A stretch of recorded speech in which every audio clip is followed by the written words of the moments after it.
اچھا سر، پنجاب کی وزیر اطلاعات عزما بخاری صاحب کہہ رہی ہیں کہ نون لیگ کی ٹکٹ ہاٹ کیک ہے، ایک سیٹ پر 15 امیدوار ہیں جبکہ پی ٹی آئی کو کوئی امیدوار نہیں مل رہا۔ میں چاہتی ہوں کہ ذرا آپ پہلے سن لیں انہوں نے کیا فرمایا۔ جی سر، آپ بھی یہ سمجھتے ہیں کہ پی ٹی آئی کے لیے اب کوئی امیدوار تک نہیں بچا جیسے نون لیگ کو غمان ہے؟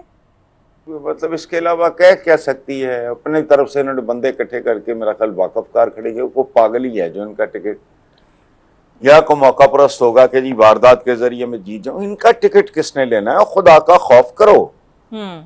لیکن یہ تو بنیادی طور پہ نون لیگ تو ڈے ون سے یہ ایک درباری سا ایک نظام ہے۔ they were never a political party and they are not a political party۔ اور اب تو ان کا جو اچھا تھا برا تھا اس کو چھوڑیں، ان کا تو وجود مٹ چکا ہے کہ پی ٹی آئی کا لینے والا یہ تو اہم لطیفہ ہے نا، اس کو چھوڑ دو، بیان اس کی تو حیثیت ہی کوئی نہیں۔ بالکل ایسا ایک بچگانہ احمقانہ درباریانہ قسم کا ایک بیان ہے کہ ہماری ہاٹ کیک ان کو پتہ ہی نہیں ہوتا کیا ہے۔ سر تو حکومت کی یہ جانب اسٹیل سے کا ہاٹ کیک ہے۔ بالکل صحیح، اور حکومت کی جانب سے جس طرح موجودہ نظام کو ہائیبرڈ نظام اور کامیاب نظام کہا جا رہا ہے، آپ کو لگتا ہے یہی پرولونگ کرے گا اور یہی ملک کے لیے مفید ہے اگر ایسا چلتا رہا تو؟ نہیں دیکھو بیٹا، یہ اس طرح ہوتا نہیں ہے، یہی کچھ نہیں چلتا رہتا۔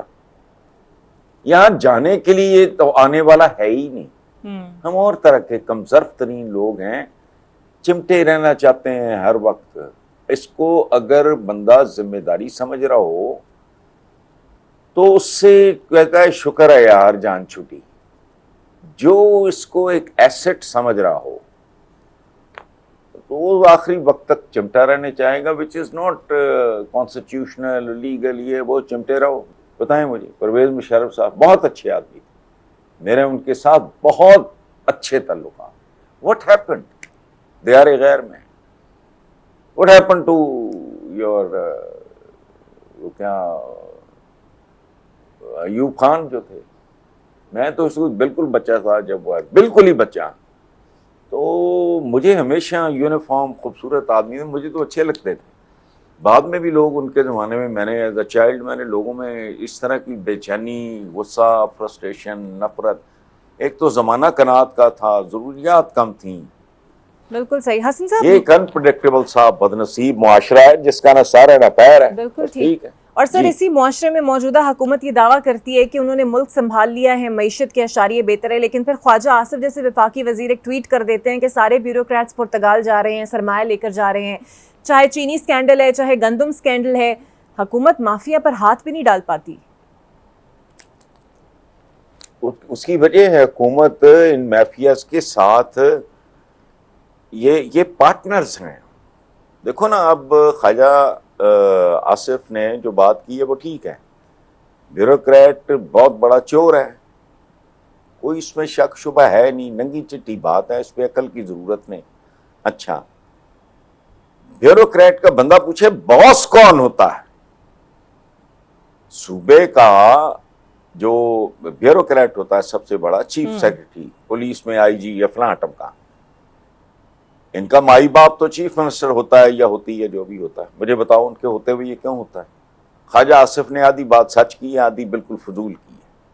بات سنو، کتنے بیوروکریٹس کے سرے محل نکلے اور بعد میں چوروں کی طرح یہ پکڑا گیا کہ یہ پتہ نہیں کیا ایون فیلڈ ہے اور فلانا ہے، کسی کا اسپین میں ہے، کسی کی موراکو میں ہے۔ میں ذاتی طور پہ جانتا ہوں کئی اور ملکوں میں ان کی نا بے شمار پراپرٹیز ہیں۔ تو مجھے صرف ایک بات کوئی آپ بتائے نا کہ میری کمانڈ میں اگر کوئی جرم ہو رہا ہے، فلانا ہو رہا ہے، اور مجھے پتا بھی ہے تو میں روک نہیں رہا، اس کی وجہ ہے خواجہ آصف کو نہیں ہے، ہر ایک کو پتا ہے۔ پیپلز پارٹی کی حکومت اگر ہو ایکسکلوسیو، ان کو بھی پتا ہوگا۔ فالٹ کس کا ہے؟ یہ آپ کا فالٹ ہے، میرا فالٹ ہے؟ اچھا، وہ اس کو پتا بھی ہے کہ نہیں، ہم تو کیا کہا تھا، بچہ کھچا، یہی جملے بولے نا خواجہ آصف نے، بچہ کھچا کہتے ہیں اور چبلیں مارتے ہیں، اصل تو وہ یہ وہ وغیرہ، یہی کہا تھا نا۔ بالکل۔ ہاں، تو فیڈرل گورنمنٹ سربراہ کون ہے؟ وزیر اعظم، صوبے کا وزیر اعلیٰ۔ یہ پاہیوال ہے, سب کو سب کا پتا ہے. مجھے ایک بات بتاؤ, یہ ایس ایچ او ایک معمولی سا فنکشنری ہوتا ہے. اپیرنٹلی اگر آپ گریڈ مریڈ دیکھو تو کیا ہے وہ, اس کے اختیار دیکھو, وہ ایک پورے علاقے کا وہ حاکم اعلیٰ ہوتا ہے, بدماش ہوتا ہے. تنخواہ بتاؤ, اور مجھے کوئی بندہ 4 بچوں کے ساتھ, ماں باپ ساس سسر میں سے اگر کوئی 1-2 ساتھ ہوں, 4 بچے ہوں, میاں بیوی ہوں, 6, مجھے زندہ رہ کے دکھا دیں کیا اوقات ہے. 2 لاکھ روپے کی گھر, کرائے کا گھر ہے, یہ زندہ کیسے ہیں؟ مجھے جتنی بیوروکریسی ہے آپ کی, جو سینئر ترین آدمی ہے, پروگرام کے بعد کسی سے پوچھ لینا, مجھے تو وہ اندازہ ہے, مجھے فگرز وغیرہ یاد نہیں رہتے, پتا کرو یہ زندہ کیسے ہیں, ان کے تم تراک ہی نہیں ختم ہوتے ہیں. تو سیاستدان اندھے ہیں. قائد اعظم اس طرح تھا, بتاؤ, قائد اعظم ہر سگنل پہ, کراچی ٹریفک سگنل پہ رکا کرتے تھے. قائد اعظم مہمانوں کے اٹھتے ہی ملازم کا انتظار کیے بغیر بتیاں بجھانی شروع کر دیا کرتے تھے. جاؤ جا کے تاریخ پڑھ لو, میں نے یہ سب کچھ پڑھا ہوا, میں کیا کروں. کرپشن کی کئی قسمیں ہیں, یاد رکھنا. کرپشن صرف مالی ہی نہیں ہوتی, اخلاقی کرپشن اس سے بھی زیادہ خطرناک ہوتی. بالکل ٹھیک, اور اسی کا تو میں ہم اگر شکار اپنا بھی ہیں. کام محنت پوری سے جو کے پاس, ہاں تو بس یہ چھوڑو. حسن صاحب, ایک آخری سوال. امریکہ کے ساتھ جو ہماری ڈیلز ہونے جا رہی ہیں, چاہے وہ تیل نکالنے کا معاملہ ہو, بھارت کے لیے سختی ہے, 50% ٹیرف اس نے عائد کر دیا ہے. ہمارے فیلڈ مارشل آج بھی امریکہ میں گئے, اہم ان کی ملاقاتیں ہوئیں, اور ایک سفارتی سطح پر تو آپ سمجھتے ہیں کہ پاکستان کا کیس خاصا مضبوط ہوا ہے.